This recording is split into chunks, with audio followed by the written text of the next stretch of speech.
नमस्कार रामकृष्ण हरी मंडळी. मी आता आलो आहे पुलावा इथे, म्हणजे मी जिथे राहतो पुलावामध्ये, तिथेच माझ्या घराच्या खाली खूप सुंदर असं श्री विठ्ठल रुक्मिणी हरिनाम सप्ताह मंडळ आहे. आणि या मंडळाचं यावर्षी 93वे वर्ष आहे, 93 वर्ष आहे. आणि या 93 वर्षा निमित्ताने दरवर्षीप्रमाणे हरिभक्तापरायण सुप्रिया ताई साठ यांचं इथे कीर्तन झालं. खूप सुंदर त्यांनी कीर्तन केलेलं आहे, तेच तुम्हाला आता ह्या व्हिडिओमध्ये बघायला भेटणार आहे. तर व्हिडिओ पूर्ण बघा. व्हिडिओ काय जास्त मोठा नाहीये, पटकन तुम्ही बघून तुमचा टाइम वाचेल आणि पटकन तुम्ही छान एक ज्ञान प्राप्त कराल या व्हिडिओमधून. तर नक्कीच तुम्हाला हा व्हिडिओ आवडला तर आता आवडणारच आहे. तर त्याआधी लाईक करा, शेअर करा, सबस्क्राईब करा आणि बेल आयकॉनवरती क्लिक करून जास्त लोकांपर्यंत हा व्हिडिओ शेअर करा. धन्यवाद व्हिडिओ बघतोय म्हणून. रामकृष्ण हरी. म्हणा आणि मग याच्यातलं एकही आवडत नसेल तर मी म्हणते म्हणून हे करा. कोणतं? विठ्ठल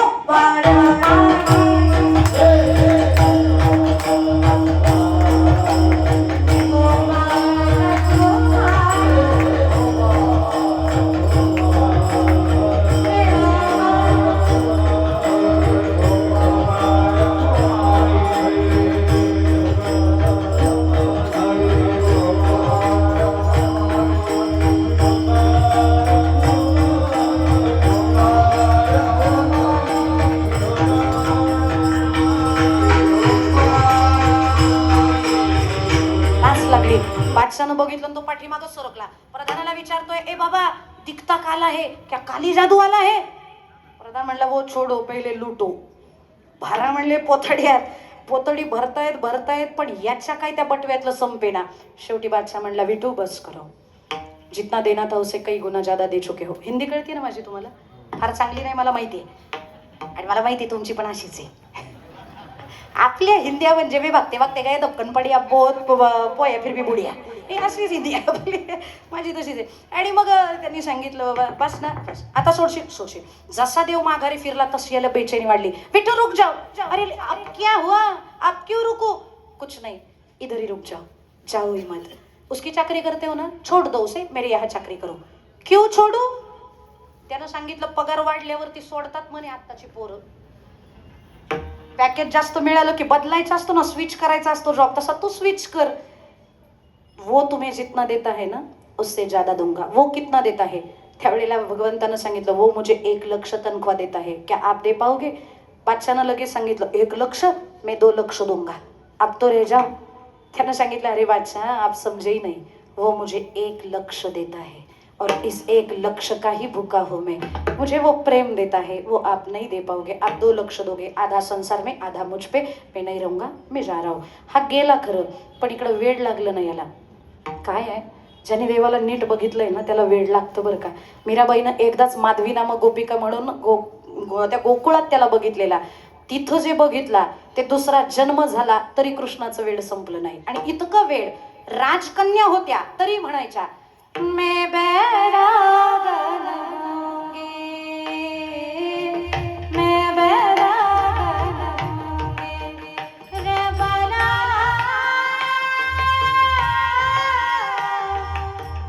मैं बैरागन होंगी, रे होंगी, मैं बैरागन होंगी,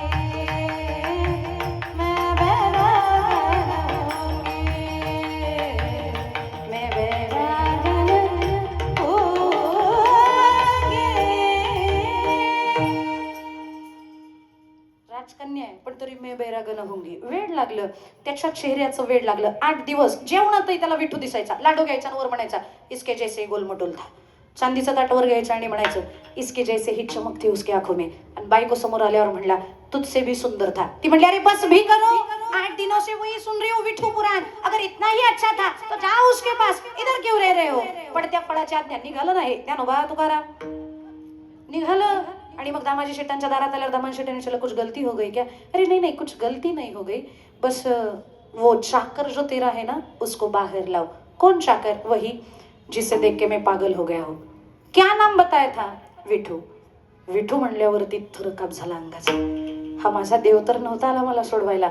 मैं आपको एक मूर्ति दिखाऊंगा, अगर वही है तो बता देना, मैं उसको रिक्वेस्ट कर सकता हूँ, please show him, come with me. निघाले ना हे दोघं जण.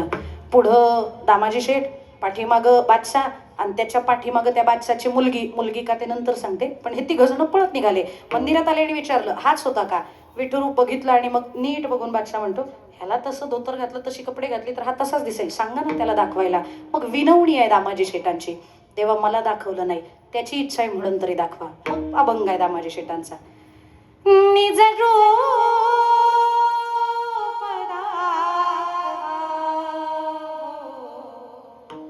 हरि दर्शनाचा द्या निज रूप दाखवा हरि दर्शनाचा द्या निज रूप दाखवा. विचारलं कोणतं दाखवू? आले ना मूळ स्वरूपात, विचारलं कोणतं दाखवू? मग सांगतात कोणतं ते चांगलं ते दाखवा, कारण वेळ कमी आहे, सगळी नाही म्हणत आता चांगलं आहे ते दाखवा. मग कोणतं? पार्था सदा विले ते प्रभु विश्वरूप गावा मुरली मनोहराया पावा विभवा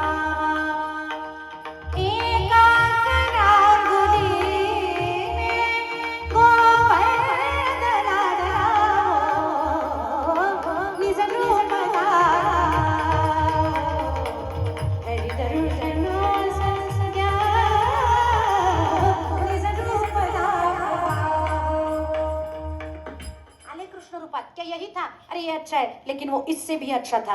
मग शेवटी सांगितलं देवा बस करा, थकलो आता काय असेल ते त्याला दाखवलेलं दाखवा. राज प्रमापटू द्या प्रत्यक्ष श्री कृष्ण विष्णू रामा तोचे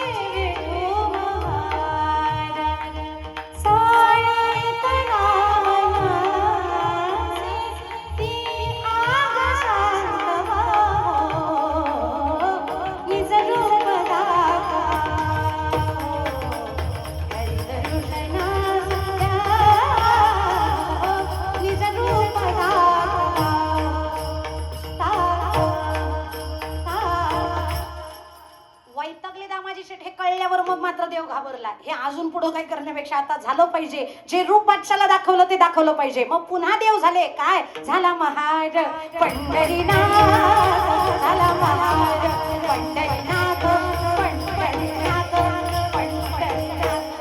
आणि जसा विठू महार झाला आणि ते बघितल्यावर बादशानं टाळी वाजवली. अरे यही है वो, यही है वो. लोटांगण घातलं, घालीन लोटांगण, वंदिन चरण डोळ्यांनी पाहिन रूप तुझे, प्रेमे आलिंगेन आनंदे पूजिन भावे ओवाळीन म्हणे नामा. आणि मग विचारलं आओगे क्या घर? अरे वो उधर ही बोला था ना नहीं आऊंगा. नहीं नहीं, उस बार चाकर बन के आओगे क्या पूछा था, अब पूछ रहा हूं दामाद बनकर आओगे क्या. दामाद? कौन लड़की है तेरी? मग दाखवली पाठीमागची. ये जो लड़की है ना, इसने जब से तुम्हें देखा है वो भी पागल हो गई है, इससे शादी करोगे? देव म्हणला मग जमतंय. दामाजी शेठ म्हणले मागं पहिलेच लटांबळ काही कमी आहे, 16,108 आहे, त्या सांभाळता येईल, कुठं 9वीच्या मागं लागला.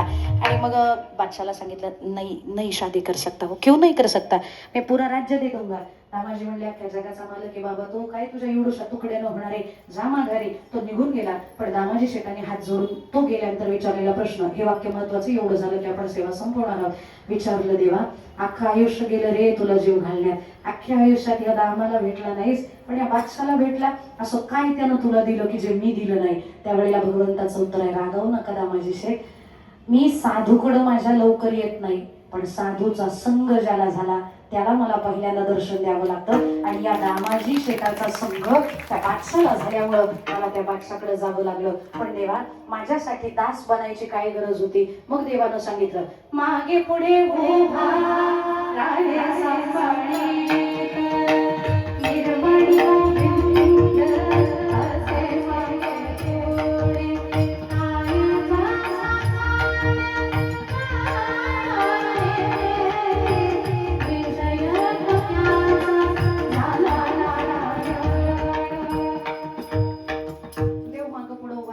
पण कोणाच्या? भजन करणाऱ्याच्या. ते सत्य कर्म करत असतात म्हणून त्यांच्या पाठीमागे देव उभा राहतो. तुम्ही करा, देव तुमच्या पाठीमागे उभा राहील. आणि जर सत्य कर्म करणाऱ्याच्या पाठीमागे तुम्ही उभं राहत नसाल, उलट सत्य कर्म करणाऱ्याला जर तुम्ही बाजूला करत असाल, असत्य कर्माला प्रवृत्त करत असाल, मग मात्र त्याचा जाप तुम्हाला द्यावा लागेल, तुम्हाला नरकाला जावं लागेल. ही भीती सुद्धा तुकोबराय सांगतात. तुका म्हणे सत्य कर्मा भावे साह्य, घातलिया भय नरका जाणे. मग सत्यकर्म कोण करतात?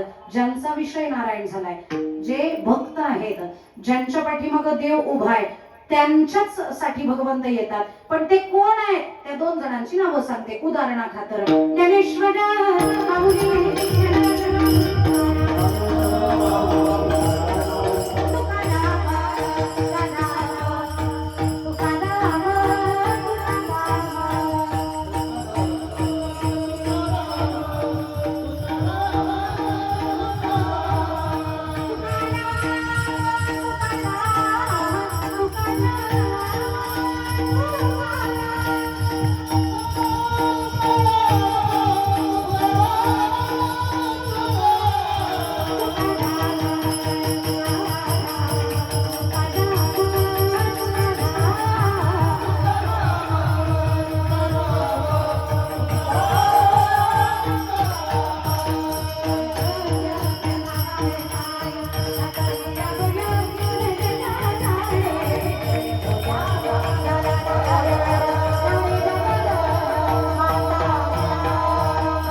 समस्त श्री विठ्ठल रखुमाई हरिनाम सप्ताह मंडळ